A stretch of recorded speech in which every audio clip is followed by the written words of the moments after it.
So this is a video I didn't want to make. Um, it's about my failure, uh, still with my addiction to watching YouTube videos.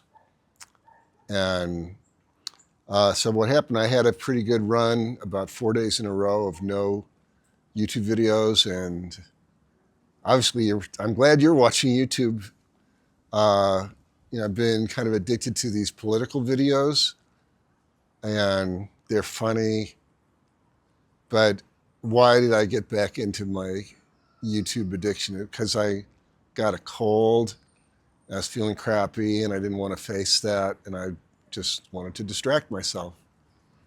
And basically, all of the things that we might call addictions are a kind of a behavior pattern with the goal of avoiding something we don't want to feel. So anyway, I didn't like the way I was feeling. I didn't want to give love to that. I didn't really want to sit and be with that, which is unfortunate because in the next video, I'm going to talk about a really beautiful healing experience I had after the worst of the symptoms of the cold were over. And so where does that leave us? Well, because I promised, I said if I failed, I would report. And I did, and now what am I going to do next? Well, this actually takes me to the more interesting part of this video. So, people talk about bad habits and good habits, and in a way, there's a kind of a mechanistic goal to it, but it also represents a kind of a self-mastery. And so I played basketball in junior high school. I was, I kind of was a mediocre player. I didn't get to see the court. I didn't spend much time on the court, but I still loved the game. And one of the things that we did was practicing free throws. And but basically, what they would do is they shoot 10, and then take your percentage. And I was about a 40 or 50% free throw shooter, and nothing seemed to really help. So anyway, many years later, a gym opened up near my house where I was living in Washington, D.C. They had renovated an old high school, actually. It had been vacant almost the whole time there, and they turned into this incredible gym. And they had a basketball court. So I got a ball, I checked out a ball and did some shooting. And during all that time that elapsed, I learned a lot about how the mind works, I guess you could say. And suddenly I had this insight. It's like the coaches actually trained, their coaching method led to failure, like that they were actually really dumb. Obviously, they didn't know they were dumb, and I didn't know they were dumb. And they didn't fundamentally know how to cultivate success. And shooting free throws is a success. Essentially, it's a success habit. And of course, the goal in basketball, especially a free throw, you're just standing there. There's no one blocking you. The goal is to be a basketball shooting robot. And I realized that what was going on is that if you're trying to learn how to be a good free throw shooter, well, you want to be able to shoot every time, right?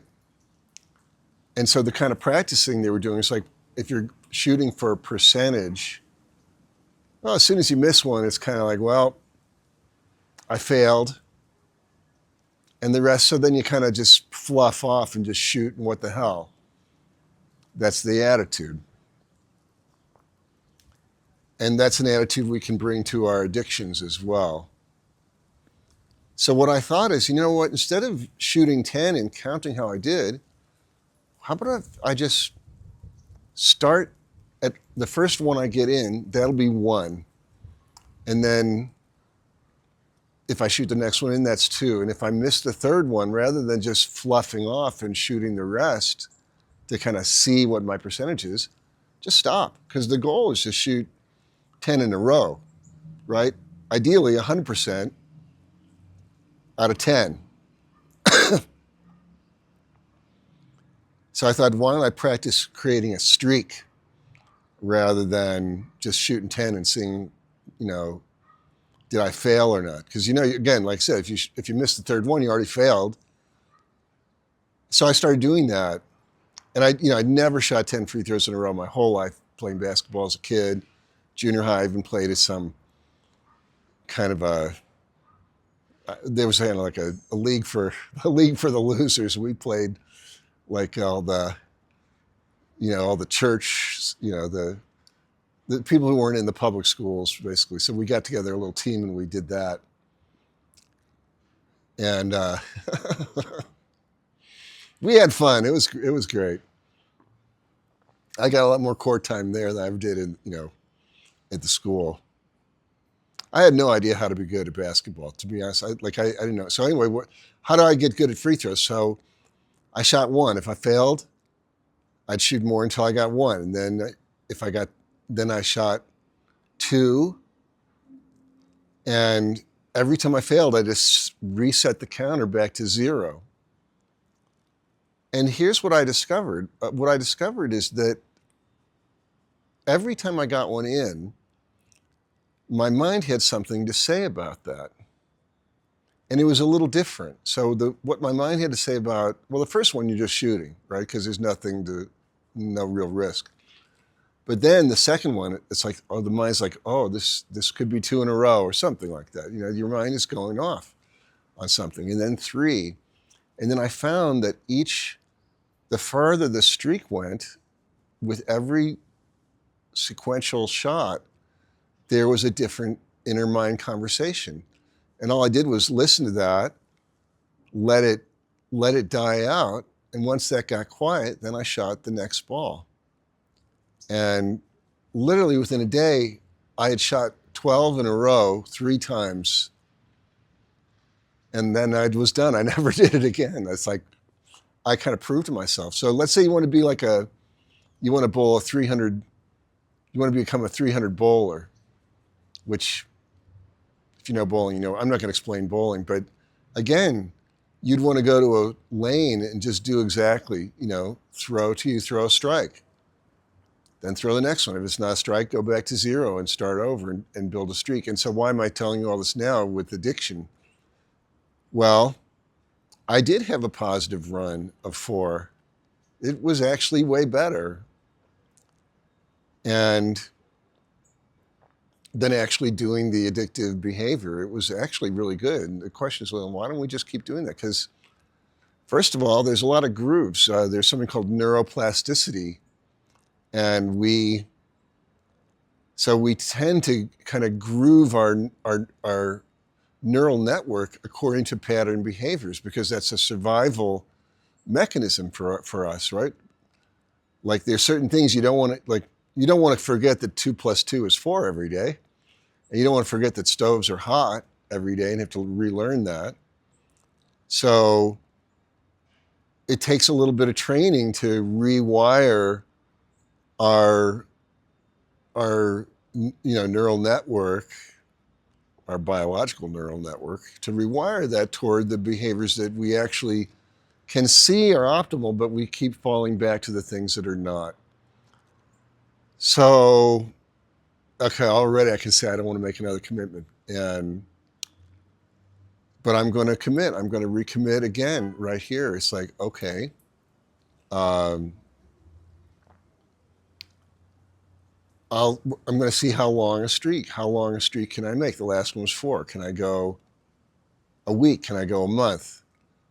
And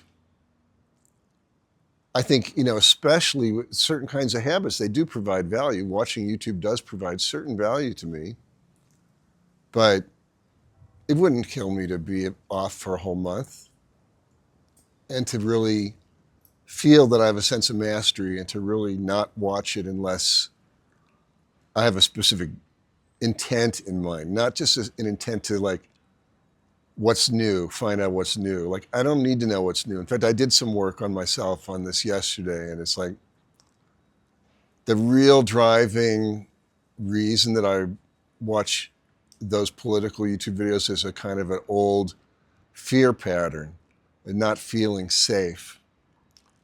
And there are things on YouTube that make me feel safe. So I can generate that feeling of safety right now. It's like the lack of safety, that's a wanting safety. And you can't feel safety when you're in the state of lack, but we're generating that. Like if I'm feeling a lack of safety, I'm doing it. It's something I'm doing. And if I want to feel safe, what I have to do is do the techniques that I teach my clients. I can love the unsafe feeling. That's easy. I just taught you right there. That's a super easy technique. And let it go. By loving it, it dissipates. And what you're left with is a feeling of safety. And then, as I've said, numerous times, we create from our state. So when I'm feeling safe, I don't have any desire to watch YouTube. It's more when I'm feeling agitated, nervous, out of control. So rather than use that habit, the thing is to heal or shall we say, rewire that pattern of feeling unsafe. And I think I know where that came from. I mean, every culture is indoctrinated in some kind of fear. I went to a Jewish Sunday school. I call myself Jewish indoctrinated. Obviously, you can see I look Jewish. All of these things are applied. You're not born into a belief system or a training system, but these habitual systems of humanity, whatever culture, there's patterns. And a lot of our suffering is something that we've inherited from our family and our culture, and they serve some kind of intent. And so when I was young, we just going to Sunday school, and they had Holocaust Day as a little kid, watching your your relatives, you could say, people of your subculture, being lined up, shot en masse and falling into, pit graves. That does a kind of a number on you. And like I said, I was talking with my acupuncturist. He was raised Catholic. Every Catholic like him will tell you what they were taught and how they were indoctrinated. And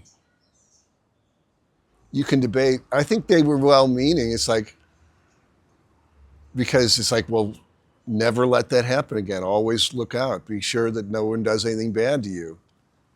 That's a survival idea, but does it really give you a great life? Living in fear, always trying to either dominate or avoid domination. There's something much more beautiful available for us. And so working on our so-called bad habits, trying to replace them with good habits.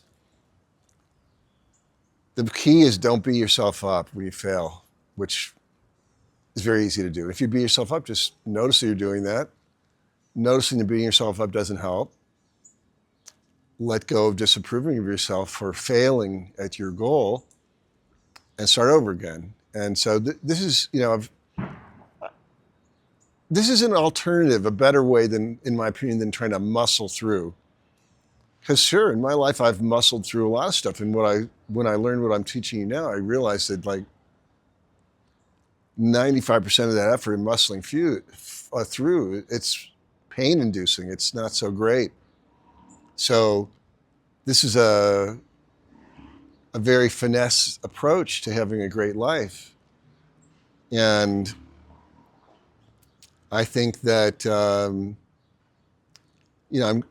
I'm keep proving to myself that it can work, but it does take its own kind of work. Maybe in some other ways it's just like, the Gary V, just like crush everything. That works too, I guess. I don't know. I'm not saying the other people are wrong. I'm just saying this is what I'm teaching. I'm teaching like how to be a Taoist billionaire, I guess. Like, what's the least effort you need to achieve your goal? Why knock yourself out if you can do it with a very light touch. And to me, that's a really enjoyable way to live, is to pursue your goals using subtle energy rather than brute force. And in my life, I've seen that when I've used brute force, I was in the wrong direction. So this turned out to be a lot longer video than I thought. I hope you like it. The next video, I'm going to talk about direct healing of physical pain using these techniques.